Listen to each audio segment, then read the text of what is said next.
नमस्कार, मैं हूं संतोष राजपूत और आज का टॉपिक है गर्ल विद द बास्केट, जो 12th क्लास के प्रोज से लिया गया है।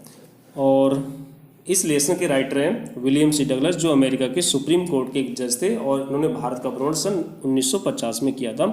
तो ये 1950 वो दौर था जब भारत और पाकिस्तान के का बंटवारा हुआ ही था और इसमें लाखों लोग पाकिस्तान से इंडिया आए थे और इंडिया से पाकिस्तान गए थे। उस समय भारत की आर्थिक स्थिति बेहद ही खराब थी और राजनीतिक स्थिति भी कमज़ोर ही थी। विलियम सी डगलस ने भारत के बारे में पुस्तकों में पहले से बहुत कुछ पढ़ रखा था और भारत में आकर के वे सब उन्हीं सब चीज़ों की तलाश कर रहे थे, क्योंकि वे एक जज थे। जज का काम ही होता है कि सूक्ष्म पर्यवेक्षण करना, परीक्षण करना। तो भारत में आकर के वो यही सब कुछ कर रहे थे। आइए देखते हैं लेसन क्या है। I had left New Delhi for the Himalayas. मैं नई दिल्ली से हिमालय के लिए रवाना हुआ। I was going as far as Bareilly by train and then by car to Ranikhet. जहाँ तक कि बरेली तक मैं रेलगाड़ी से और उसके बाद कार से रानीखेत तक जा रहा था। An old British army hill station. Ranikhet एक पुरानी ब्रिटिश सेना की पर्वतीय छावनी थी। लोकेटेड ऑन 6000 फुट रिच, जो 6000 फुट की ऊंचाई पर स्थित थी। Opposite 120 mile stretch of snow capped Himalaya, जिसके विपरीत 120 मील बर्फ से ढका हुआ हिमालय पर्वत फैला हुआ था। द ट्रेन वर स्लो, रेलगाड़ी धीमी थी। And it stopped at all the way station, और ये रास्ते में पड़ने वाले सभी स्टेशनों पर रुकती थी। At every stop I swung open the door of my compartment. हर एक स्टेशन पर मैं अपने डिब्बे का दरवाज़ा खोल देता था और प्लेटफॉर्म पर टहल लेता था। The platforms were packed with people. Platform लोगों से खचाखच भरे थे।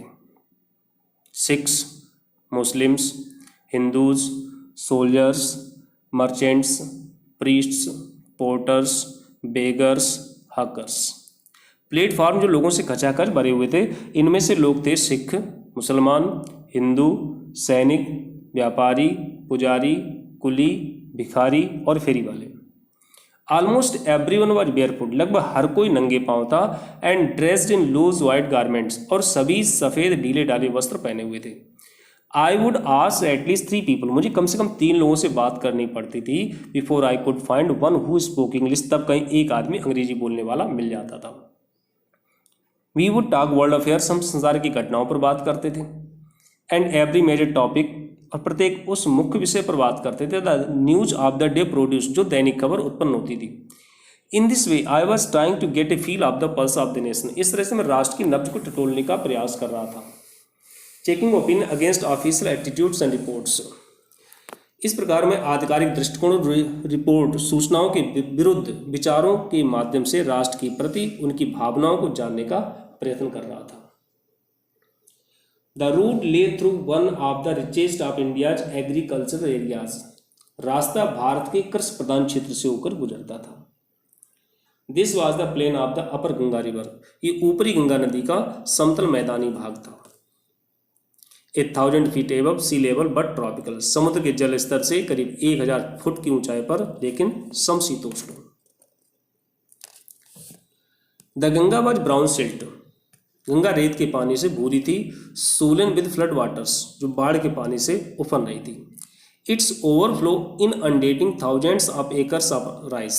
इसका अति भरा हुआ जल हजारों एकड़ चावल के खेतों को भरे हुए था। टू द नॉर्थवर्ड जंगल्स, उत्तर में जंगल थे। Great expanses of grass higher than man said, जिसमें घास के बड़े बड़े मैदान, जिसमें घासें मनुष्य के सिर से ऊंची ऊंची थी। And unbroken except for an occasional clump of trees, और कहीं कहीं पर वृक्षों की लगातार झुरमुट भी देखने को मिल जाते थे। द होम ऑफ टाइगर्स, जो शायद चीतों के घर होंगे। एलिफेंट्स, हाथी रहते होंगे। पाइथन्स, अजगर होंगे। एंड कोबराज, और नाग होंगे। Everywhere else there was flat land running to the horizon. हर जगह ऐसा लगता था समतल भूमि क्षितिज तक दौड़ती चली जा रही थी। But dotted here and there by the sacred banyan tree, लेकिन कहीं कहीं पर पवित्र बरगद के वृक्ष भी देखने को मिल जाते थे। और बाय रोज ऑफ पाकर ट्रीज, या फिर पाकर वृक्षों की पंक्तियां देखने को मिल जाती थी।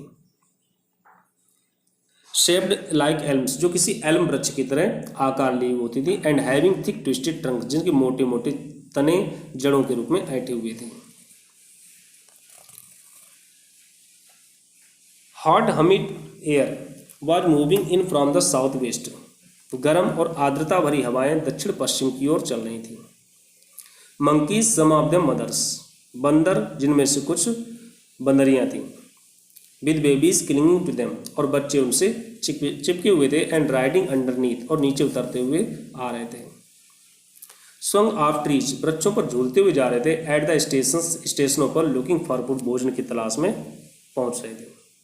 द विलेजेस भी पास, जिन गांवों से होकर हम गुजरे, had walls made of mud, उन गांवों के घरों की दीवारें मिट्टी की बनी हुई थी। Mixed with water and cow dung, जिसको गाय के गोबर और पानी से मिलाकर तैयार किया गया था। Their peak roofs were thatched, उनकी ऊपरी छतें छप्पर की बनी थीं। Bundles of grass tied to bamboo poles, जिसमें घास के गट्ठरों को बांसों के ढांचे पर बांध दिया जाता है। अक्रॉस द राफ्टर्स, बांसों पर आड़ातर से जोड़ करके बांध दिया जाता है। That day the pumpkin vines that grew over them were in bloom, उस दिन जो कद्दू की बेलें उन पर चढ़ी हुई थी उनमें फूल खिले हुए थे। Trailing sticks of yellow over dry balls, उन मटमैली गंदी दीवारों पर पीली पंक्तिबद्ध हो रही थी। At one station my routine of talking was interrupted, at one station my routine of talking with the people was interrupted, एक स्टेशन पर लोगों से बात करने का मेरा सिलसिला थम गया। एज सुन एज आई अलाइटेड, जैसे ही मैं उतरा, एक group of young children gathered around me, छोटे छोटे बच्चों का एक समूह मेरे चारों ओर इकट्ठा हो गया। देवर सेलिंग बास्केट्स, वे टोकरियां बेच रहे थे।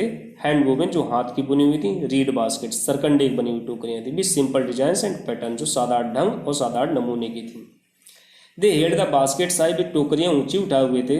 शाउटिंग वर्ड्स, कुछ शब्द चिल्ला रहे थे। आई डिड नॉट नो, मुझे नहीं पता, बट कन्वेइंग अनमिस्टेकेबली दैट डिजायर, लेकिन उनकी इच्छा, उनकी भावना मुझ तक बिना किसी गलती के पहुंच रही थी। दीज वर रिफ्यूजी चिल्ड्रन, ये शरणार्थी बच्चे थे।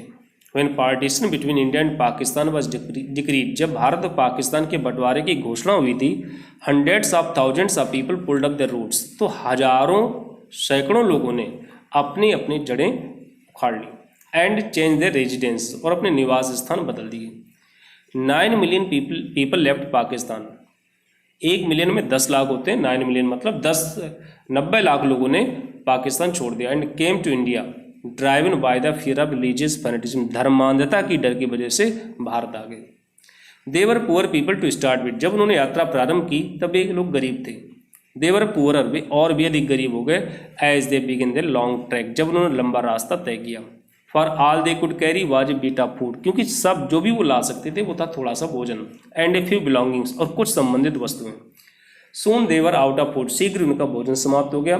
ए few days after they start, यात्रा शुरू करने के कुछ दिनों के बाद ही। They began to fall by the wayside from the weakness of hunger, भूख की कमजोरी की वजह से वे रास्तों के किनारों पर गिरने लगे। And died where they fell, और गिर गए, वहीं पर मर गए। The children selling baskets were sons and daughters of these refugees, ये टोकरियां बेचने वाले बच्चे इन्हीं शरणार्थियों के पुत्र और पुत्रियां थे। दे और देयर पेरेंट्स और relatives had gathered in the cities, वे या उनके माता पिता या उनके रिश्तेदार नगरों में इकट्ठे हो गए थे। सेटिंग अप स्टॉल्स, छोटी छोटी दुकानें कर ली। मैन्युफैक्चरिंग सिंपल आर्टिकल्स, साधारण वस्तुओं का निर्माण करने लगे। Trying to make a living in markets already overcrowded, पहले से भीड़ भाड़ वाले बाजारों में बेच करके अपनी आजीविका कमाने का प्रयास करने लगे। They lived in cloth and grass sheds, वे कपड़े या घास के छप्परों में रहे। द लैंड द स्ट्रीट्स, जो गलियों का निर्माण कर रही थी। The peasants among these refugees, इन शरणार्थियों में से जो किसान थे, had been accustomed to little all the life, जीवन पर्यंत थोड़े से काम चलाने के अभ्यस्त थे। For the annual income of an agricultural family does not on the average exceed $100 year, क्योंकि एक कृषि से संबंधित परिवार की वार्षिक आमदनी औसत $100 से एक साल में अधिक नहीं होती। The average unskilled labourer makes 30 cents a day, एक औसत दर्जे का अकुशल मजदूर एक दिन में करीब 30 सेंट तक कमा लेता है। और लेस देन $2 ए वीक, या फिर एक सप्ताह में $2 से कम। There is 1 meal a day, एक दिन में एक बार भोजन। एन अनियन, एक प्याज। ए पीस ऑफ ब्रेड, एक रोटी का टुकड़ा। ए बाउल ऑफ पल्स, दूध। एक कटोरा दाल विद मिल्क, दूध के साथ। Perhaps a bit of goat cheese, शायद थोड़ा सा बकरी के दूध का पनीर। नो टी, ना चाय। नो कॉफ़ी, ना ही काफ़ी। नो फैट, ना बसा। नो स्वीट्स, ना मिठाइयाँ। नो मीट, ना मांस। $100 ईयर इज ना $2 वीक, एक साल में $100 मतलब एक सप्ताह में $2 भी नहीं। Yet even that small amount is hard to earn by selling baskets to people too poor to buy them. फिर भी उन लोगों को टोकरियां बेच करके इतनी छोटी सी धनराशि कमा पाना भी इतना कठिन था क्योंकि खरीदने वाले लोग भी बेहद गरीब थे। That no doubt is the reason कि इसी वजह से निस्संदेह रूप से these little children descended on me like locusts. ये छोटे छोटे बच्चे मुझ पर टिड्डियों की तरह टूट पड़े। आई एन अमेरिकन, मैं एक अमेरिकन था। Was doubtless the most promising market they seen, मुझको उन्होंने अपना सबसे अच्छा ग्राहक समझा। I bought one tiny basket for a few annas, मैंने एक छोटी सी टोकरी कुछ आने में खरीदी। And the fruit basket for a bit more, दूसरी फलों के रखने की टोकरी कुछ ज़्यादा में खरीदी। A beautiful waste paper basket for rupee, एक सुंदर सी रद्दी कागज के लिए टोकरी ₹1 में खरीदी। A lovely sewing basket for rupee, एक प्यारी सी सिली हुई टोकरी ₹1 में खरीदी। A few fans for an anna और 2 अपीस, कुछ पंखे 1 आना में या फिर 2 पैसे में खरीद लिए। माई आर्म्स वर फिल्ड, मेरी बाहें भर गई थी। And I had spent not 50 cents, और अभी तक मैंने 50 सेंट भी खर्च नहीं किए थे।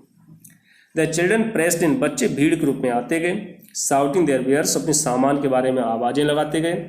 आई वॉज ए प्रिजनर, मैं कैदी की तरह था। कंप्लीटली सराउंडेड, पूरी तरह से घिरा हुआ। अनएबल टू मूव, हिलने में भी असमर्थ था। The most diligent aggressive vendor was beautiful girl of 9 right in front of me, सबसे अधिक मेहनती आक्रामक विक्रेता एक 9 साल की सुंदर लड़की थी जो ठीक मेरे सामने खड़ी हुई थी। She had lovely basket with handle, उसके पास प्यारी सी हत्ते वाली टोकरी थी। And she wanted ₹1.50 for it, और उसके बदले में वह करीब ₹1.50 चाहती थी। आर अबाउट 30 सेंट्स, यहाँ पर करीब 30 सेंट चाहती थी। She was an earnest pleader, वह एक गंभीर वक्ता थी। There were tears in her eyes, उसकी आंखों में आंसू थे। She pleaded and begged in tones, उसने ऐसी लहजे में आग्रह किया, निवेदन किया। That would wring any heart, जो किसी के भी हृदय को द्रवित कर देता। माई आर्म्स वर फुल, मेरी बाहें भर गई थी। आई हैड नो रूम, मेरे पास कोई जगह भी नहीं थी। लेट अलोन एनी नीड, मुझे किसी अन्य टोकरी की कोई आवश्यकता भी नहीं थी। फॉर अनदर बास्केट, किसी अन्य टोकरी की कोई आवश्यकता नहीं थी। Balancing my baskets and fans on my left arm, अपनी बाईं भुजा में अपनी टोकरियों और पंखों को साधते हुए I reached into my right coat pocket, मैंने अपने कोट के सीधे हाथ की तरफ वाली जेब में हाथ डाला। And got a handful change, और करीब मुट्ठी भर रेजगारी निकाली। परहैप्स 15 सेंट इन ऑल, जो शायद कुल मिलाकर के 15 सेंट रही होगी। Which I deposited in the basket, जो मैंने उस लड़की की टोकरी में डाल दिया। That the young girl held imploringly before me, जो वह छोटी सी लड़की विनयपूर्वक मेरे सामने लिए हुए खड़ी हुई थी। आई ट्राई टू एक्सप्लेन, मैंने कहने का प्रयास किया। That I could not buy the basket, कि मैं उसकी टोकरी नहीं खरीद सकता हूँ। But extended the gratuity as a substitute, लेकिन उसके बदले उस पर कृपा जरूर कर सकता हूँ। आई रियलाइज्ड एट वंस, मुझे तुरंत ही एहसास हुआ। What offence I had given, कि मैंने कौन सा अपराध कर दिया। दिस चाइल्ड ऑफ 9, 9 वर्ष की बच्ची, ड्रेस्ड इन रैग्स, चीथड़े पहने हुई थी। And on the edge of starvation, और भुखमरी के कगार पर थी। रेज्ड हर चिन, उसने अपनी ठुड्डी ऊपर की। रीच्ड इनटू द बास्केट, टोकरी में हाथ डाला। And with all the pride and graciousness of a lady, और एक महिला के गर्व तथा शान के साथ handed the money back to me, मुझे धन वापस कर दिया। There was only one thing I could do, अब मैं केवल एक ही काम कर सकता था। आई बॉट द बास्केट, मैंने टोकरी खरीद ली। सी वाइप्ड हर आइज, उसने अपनी आंखें पोंछी। स्माइल्ड, मुस्कुराई। And dash down the platform, और प्लेटफॉर्म से पीछे चली गई। हेडेड फॉर सम ग्रास, किसी घास की झोपड़ी की ओर चली गई। That would have at least 30 cents rent, उस रात को कम से कम उसके पास 30 सेंट तक तो होंगे। I told this story to prime minister Pandit Jawaharlal Nehru, मैंने उस समय ये कहानी भारत के प्रधानमंत्री पंडित जवाहरलाल नेहरू को भी सुनाई। I told him it was one reason, मैंने उन्हें बताया यही एक वजह थी। I had fallen in love with India, कि मुझे भारत से क्यों प्यार हो गया है। द पीपल आई सा इन इंडिया, जिन लोगों को मैंने भारत में देखा। Those in the village as well as those in high office, चाहे वो गांव के हों या ऊंची ऑफिस में काम करने वाले हों। Have both pride and A lively sense of decency and citizenship, दोनों में ही गर्व है, सजीव भाव नैतिकता का है, नागरिकता का है। They also have passion for independence, उनमें स्वतंत्रता की भी ज्वलंत इच्छा है। दिस ब्यूटीफुल चाइल्ड, ये सुंदर बच्ची, बॉर्न इन स्कॉलर, जो गंदगी में पैदा हुई। एंड पॉवर्टी, गरीबी में पली बड़ी हुई। Uneducated in both grammar and manner, जो व्याकरण और तौर तरीके दोनों में अशिक्षित थी। Had given me a glimpse of the warm soul of India, मुझे भारत की जीवंत आत्मा की एक झलक दिखा गई। तो ये लेसन आप एक दो बार इसको पढ़ लीजिए, यहाँ यूट्यूब पर ही आप वीडियो देख लीजिए तो आपको तैयार हो जाएगा। और इस लेसन से explanation, short answer type questions और वोकैब टाइप के क्वेश्चंस आपसे पूछे जाएंगे, जो मैं अगले किसी वीडियो में पोस्ट कर दूंगा। धन्यवाद।